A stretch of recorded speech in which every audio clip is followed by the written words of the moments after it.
E aí, tudo bem com você?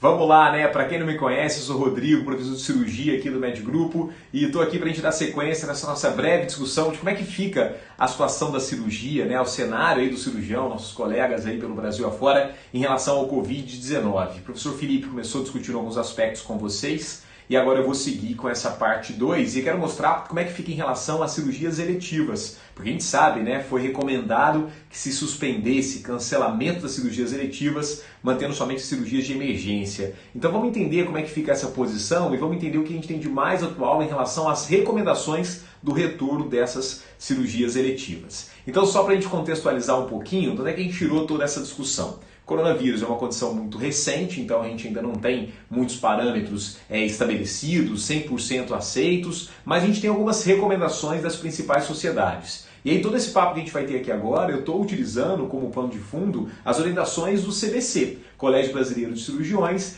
que acabou recomendando, né, orientações para o retorno das cirurgias eletivas. Então é justamente isso que eu quero falar agora com você. Quero te mostrar por que teve essa discussão, quais são os parâmetros que o CBC utilizou para orientar essa retomada das cirurgias eletivas. Então vamos lá, primeiro de tudo, para a gente tentar contextualizar aqui, a pandemia foi decretada pela OMS no dia 11 de março de 2020. A partir dessa pandemia instaurada, o que foi feito é que recomendou-se a suspensão, o cancelamento de todas as cirurgias eletivas. Por que isso é importante? Felipe comentou com você, mas só para a gente puxar aqui mais uma vez o raciocínio, isso seria importante na época porque, primeiro, você tem que garantir a segurança, tanto dos pacientes como também dos profissionais de saúde. E aí se você pensa, poxa, é uma cirurgia eletiva, teoricamente nesse momento de pandemia, eu posso suspender, eu posso adiar esse procedimento. Além disso, você queria preservar os leitos, porque você não sabe o que poderia acontecer, qual seria o número, qual seria o pico dessa pandemia. Então, a preservação de leitos sempre foi uma grande preocupação para que você possa atender os pacientes de Covid-19. Outro ponto interessante também, que foi uma das bases para você recomendar a suspensão das cirurgias eletivas, foi justamente que você garanta a disponibilidade de equipamentos de proteção individual para eventuais picos dessa infecção. Porque quando você faz uma cirurgia eletiva, você precisa utilizar equipamento de proteção individual. Num contexto de uma pandemia, de uma infecção, esse equipamento de proteção individual ele se torna ainda mais importante. Então, pensando nisso, foi recomendada a suspensão das cirurgias eletivas. Agora, qual que é o problema? No primeiro momento, não tinha muito o que discutir. Realmente, a gente tem que cancelar a cirurgia eletiva, focar realmente em Covid-19. Agora, o grande problema é que, poxa, tem cirurgia que não é de emergência, mas que o paciente acaba sofrendo muito se não for feita. Você tem procedimentos que não são de emergência, mas que se não forem feitos, aumentam demais a morbidade, a mortalidade dos pacientes. Então, por exemplo, o paciente que sente muita dor e precisa de uma cirurgia, se você não opera esse paciente, isso pode acabar agravando esse quadro, ou até mesmo um paciente num cenário oncológico, isso pode agravar a condição desse paciente sem a cirurgia. Então foram tentando avaliar quando que a gente pode retomar essa cirurgia. E aqui a gente dá até para fazer um paralelo com a sociedade como um todo. Hoje em dia, o que a gente mais quer? A gente quer alguns parâmetros que garantam um retorno à atividade normal, da nossa vida normal, mas um retorno com segurança. Quais seriam esses parâmetros? E foi justamente isso que essa recomendação do CBC trouxe para o cenário cirúrgico. Como é que a gente faz um plano estruturado para a retomada de cirurgia eletiva e também da atividade cirúrgica como um todo? E aí, quer ver? Tudo começa na avaliação da situação e algumas propostas para que você tenha esse retorno de maneira gradativa e com maior segurança. Por exemplo, qual seria o momento ideal para a retomada dessas cirurgias eletivas?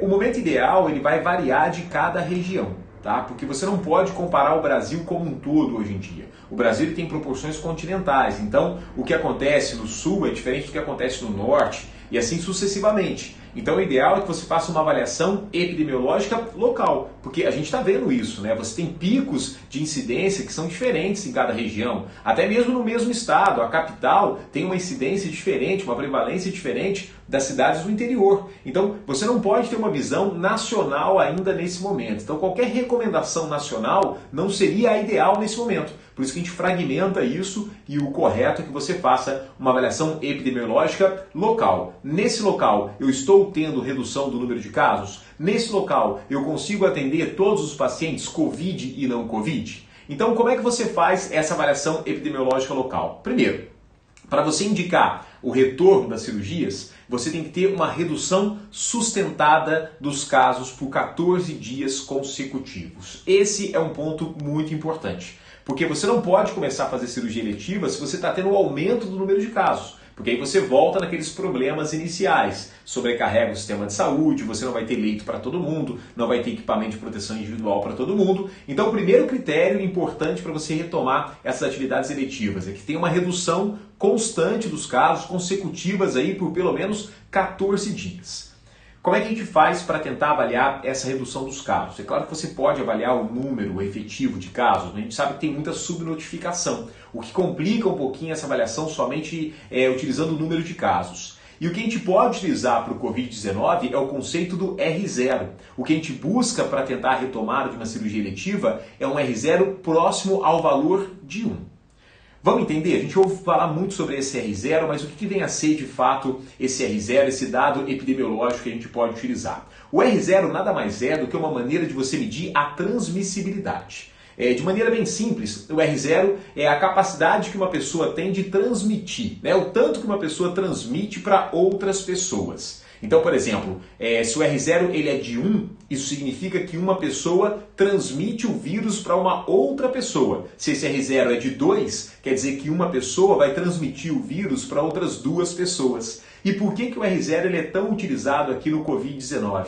Porque para você utilizar esse dado epidemiológico, você tem que garantir algumas situações. Por exemplo, não pode ter vacina para essa condição, igual é o caso do Covid-19, não pode ter nenhum contato prévio, tem que ser a primeira exposição a essa situação e você não pode ter nenhuma forma de controle muito bem estabelecida. O que é o nosso caso. É claro que a gente tem recomendações de isolamento social, a utilização de máscara, mas você não tem nenhuma forma de controle muito bem estabelecida. Então no Covid-19 você consegue preencher esses 3 pré-requisitos, é por isso que você leva em consideração esse R0. Tá? E só para a gente deixar bem claro aqui como é que funciona, vamos dar alguns exemplos. Se você tivesse um R0 menor do que 1, é o ideal, é o que a gente espera, né? Um R0 menor do que 1, porque aí uma pessoa ela vai acabar infectando menos do que uma outra pessoa. Então, um infectado gera menos do que um novo caso. Isso aí é o que a gente quer, porque se um infectado gera menos do que um novo caso, você vai tendo uma redução do número de casos, né? Gradativamente vai reduzindo o número de casos, você consegue controlar essa situação.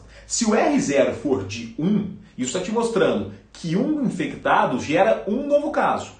Nessa situação de R0 igual a 1, você não vai ter nenhum pico, nenhuma epidemia, nenhuma pandemia, mas você também não vai conseguir controlar a situação. Ela vai continuar sendo uma situação vigente, a gente teria um caso de uma endemia, é aquela condição que continua circulando. Agora, se o R0 for maior do que 1, aí complica, porque uma pessoa, né, um caso acaba gerando mais do que um caso. É quando você tem um aumento do número de casos, é quando você tem uma situação de endemia, quando você tem uma situação de pandemia. Por exemplo, se você for pensar num R0 de 4, no Brasil o R0 já chegou de 4,3, por exemplo.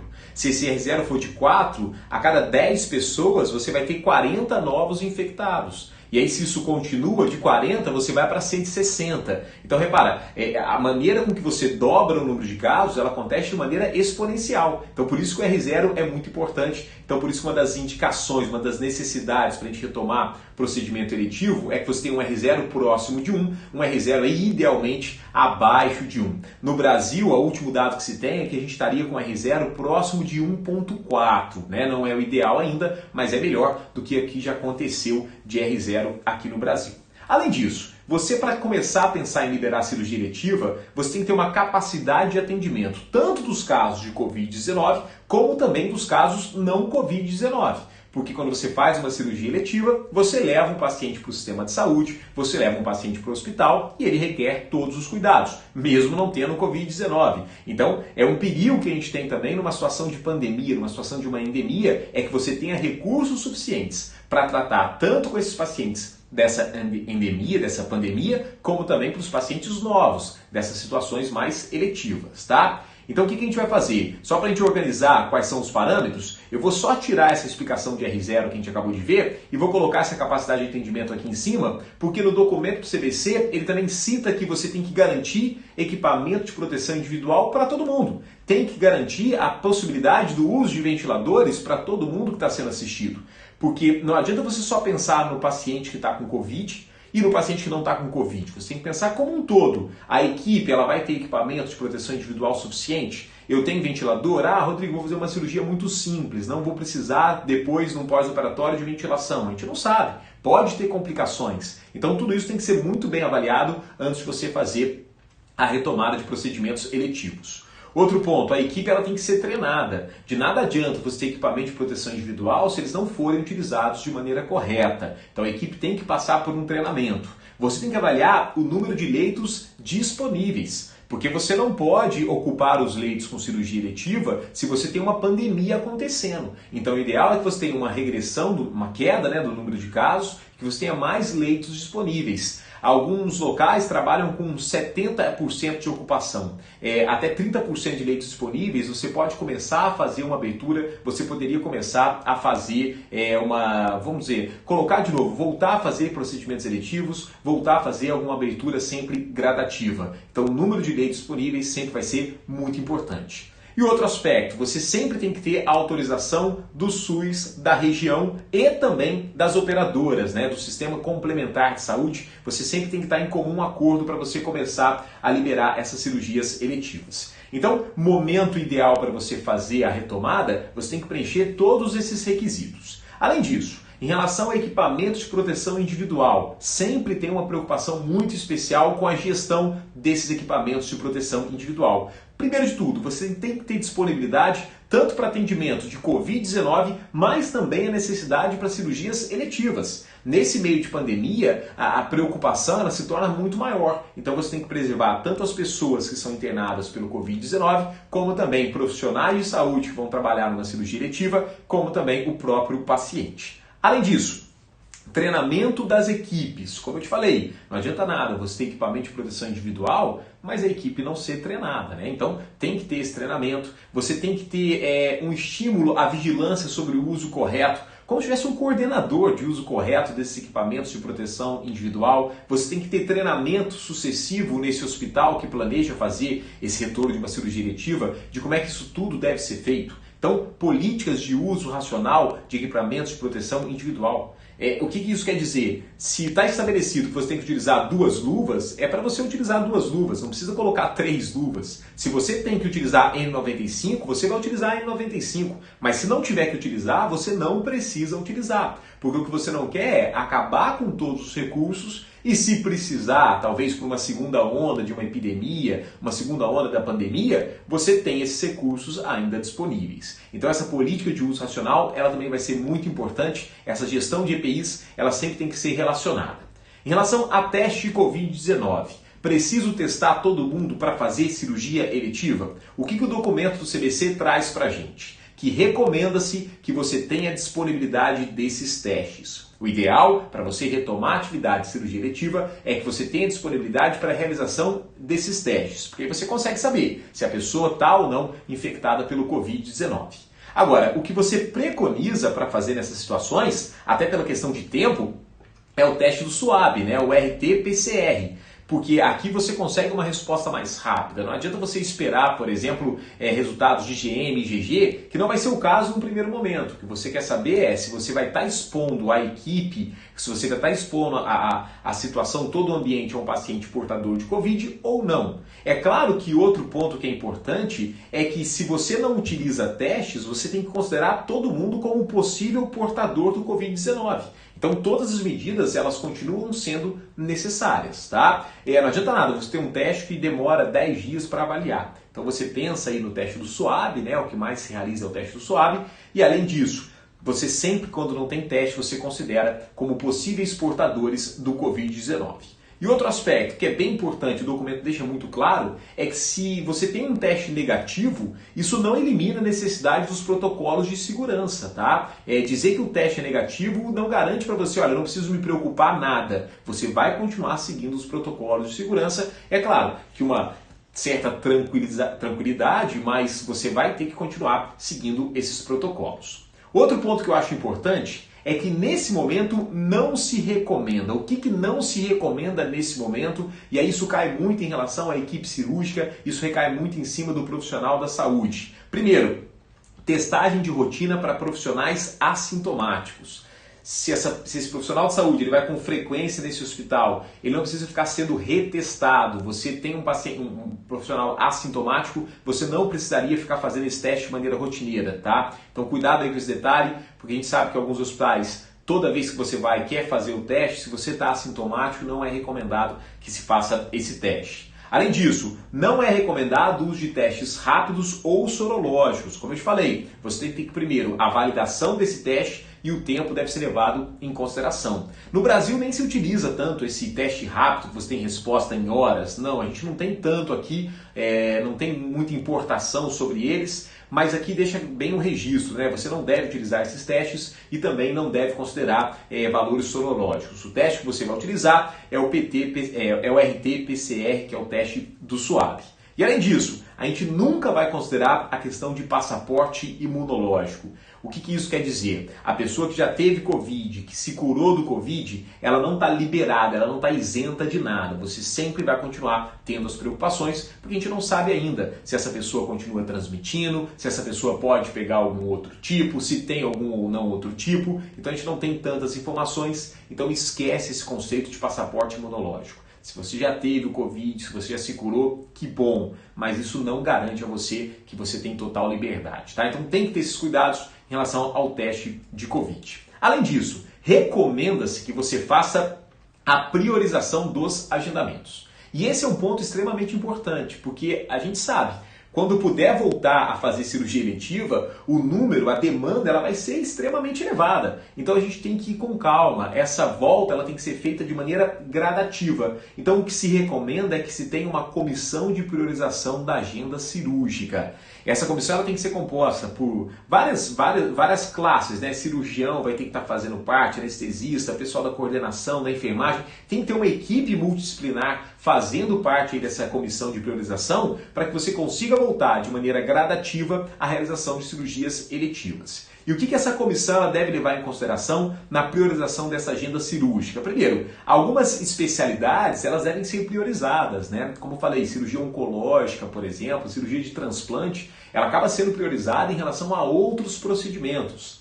Outro aspecto que deve ser levado em consideração é o próprio paciente. O que está levando esse paciente a ser submetido a um procedimento cirúrgico? É um quadro de dor mais crônica que esse paciente está sentindo? Então a tendência aqui é que a gente acelere um pouquinho também essas cirurgias, priorizem esses casos. Outro aspecto que é importante é a otimização da agenda cirúrgica. Se você vai fazer um programa de reativação, de volta das cirurgias eletivas num contexto que está todo preparado para paciente Covid e não Covid, você tem que otimizar essa sua agenda cirúrgica. O ideal talvez é que você abra o centro cirúrgico em momentos atípicos, talvez final de semana, para que se tenha menos pessoas circulando ali no centro cirúrgico. Outro aspecto importante, estratégias de liberação progressiva. É o que eu te falei no começo. A gente não vai sair liberando tudo de uma vez só. Vamos fazendo de maneira progressiva. Começa aos poucos, 25% da capacidade. Deu tudo certo, realmente funcionou. Vamos passar para 50%, para 75%, para que a gente não tenha que dar nenhum passo para trás depois, né? Então, se você vai de maneira gradativa, é o ideal, é o recomendado. Outro aspecto, você tem que garantir disponibilidade de pessoal e também de material. Porque muitas vezes a gente fica muito focado só na parte do corpo clínico em si, equipe de enfermagem, quem é que vai estar trabalhando, atuando de fato, mas se esquece de outras estruturas. Por exemplo, limpeza tem que estar muito bem organizada, a oferta de insumos tem que estar tudo muito bem organizado, como é que você vai fazer a esterilização, equipes adjacentes. Poxa, eu fiz uma cirurgia pensando num paciente oncológico. Eu tenho que ter segmento para essa peça cirúrgica, isso não pode ficar ali perdido no meio do caminho. Então tudo isso deve ser verificado, tudo isso deve ser otimizado por essa comissão de priorização da agenda cirúrgica. Feito tudo isso, aí sim a gente consegue de maneira mais eficaz voltar à realização de cirurgias eletivas e o próprio atendimento do dia a dia do cirurgião. Outro ponto que é importante, quando você pensa no ato cirúrgico em si, você tem que fazer algumas avaliações ainda no pré-operatório. Por exemplo, você vai reavaliar esse paciente para saber se realmente essa cirurgia ela continua sendo indicada, porque às vezes passou tanto tempo e mudou a situação do paciente, não tem mais indicação dessa cirurgia. Como é que está o status desse paciente nesse momento? Ele comporta, é possível fazer essa cirurgia nele ou não? Mudou tanto desde a época que parou até hoje que eu não consigo mais fazer esse procedimento cirúrgico. Além disso, e é importantíssimo que você tenha uma avaliação do estado de saúde da equipe cirúrgica. E aí é a gente mesmo, tá? É a gente não querendo ser herói. Por exemplo, se você tem algum membro da equipe cirúrgica que está com febre, ele tem que avisar, ele não vai ao ato cirúrgico, sabe? Ele não pode participar disso, ele tem que ter essa consciência, isso é muito importante. Por mais brando que possa ser a clínica que ele possa estar apresentando, ele tem que ter essa consciência. Ah, Rodrigo, mas eu fiz o teste há uma semana e não tinha nada. Mas, poxa, se você está com febre, isso tem que ser informado, isso tem que ser registrado e você não deve participar desse ato cirúrgico, porque a gente sempre tem que pensar no todo primeiro, antes de pensar no nosso lado pessoal. Em relação ao intraoperatório, o professor Felipe te falou algumas características, né, da videolaparoscopia, então não vou entrar nessa parte. Mas em relação ao pós-operatório, o que a gente tem de recomendação? Primeiro, você deve seguir os protocolos estabelecidos. Se você tem protocolo, por exemplo, Projeto ERAS, Projeto Acerto, muito bem estabelecido, o ideal é que você siga esses protocolos. Você não vai fazer nada muito diferente do que se faz para o seu paciente. Mas você tem que avaliar cada caso de maneira específica. Outro aspecto importante, considerar a telemedicina no pós-operatório. Se você pediu para o seu paciente voltar para o seu consultório em 5 dias só para reavaliar, poxa, será que eu não posso fazer uma consulta em telemedicina para esse meu paciente? Ter esse contato, mas não um contato local, mas um contato através da telemedicina? E aí sim, se for necessário, você vai ter o contato pessoal, mas considera sim essa possibilidade de telemedicina. Outro aspecto importante, o hospital que vai receber essas cirurgias eletivas, ele tem que estar muito bem preparado. Tem que ter alas para casos suspeitos e confirmados no pós-operatório desse paciente com Covid. A gente tem alguns estudos que mostram que paciente em pós-operatório com Covid tem um risco aumentado de complicações. Então a gente tem que ficar muito bem atento, tem que ser uma coisa muito bem organizada para a gente não sair voltando de maneira muito rápida e não ter a estrutura ideal para acompanhar esses pacientes. Outro ponto, planejamento do cuidado pós-alta. O que é interessante?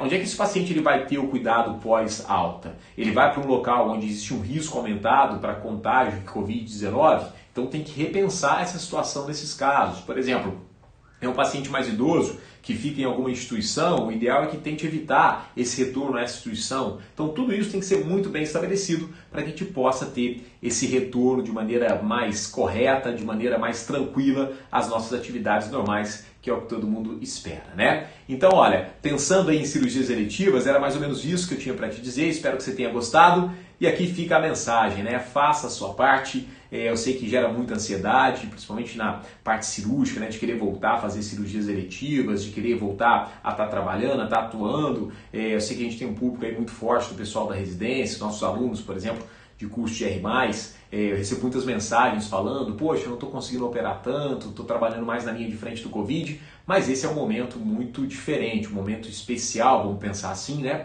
É um momento diferente que a gente nunca viveu. Então é a hora de a gente ter calma, é a hora de a gente colocar a cabeça no lugar e sempre lembrar, vai com calma, vai devagarzinho, um passo atrás do outro, para não querer dar um passo muito grande e depois a gente ter que voltar.